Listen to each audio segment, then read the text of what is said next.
You're not the man I fell in love with. What my wife said before she realized the truth. We've been married for 5 years. I thought we were one of those quietly happy couples. You know the ones. No Instagram love declarations. No fancy date nights, just two people building life together. But last month, everything cracked. We were sitting at dinner. She wasn't touching her food. I asked what was wrong. She looked me dead in the eyes and said something. I never imagined I'd hear from her. You're not the man I fell in love with. I didn't know how to respond, so I just sat there, quiet. She went on.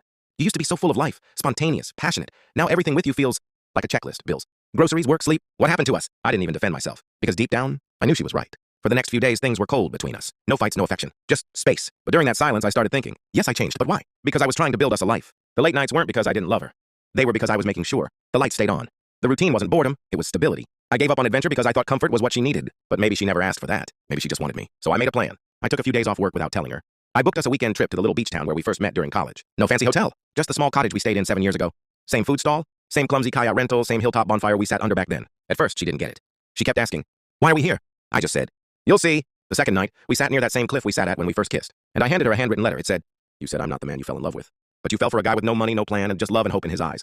That guy didn't change. He just put his dreams aside to give you comfort. If I forgot to be spontaneous, it's only because I was busy making sure you never had to worry about the future. If that made me boring, I'm sorry. But I never stopped loving you. I just loved you in silence while I built our life. She read it. And bro, she just started crying. Not dramatic tears, silent, deep, like something heavy finally fell off her chest. She whispered. I didn't see it that way. I was so focused on how I felt that I didn't notice how hard you were trying. I'm sorry. That night we didn't say much.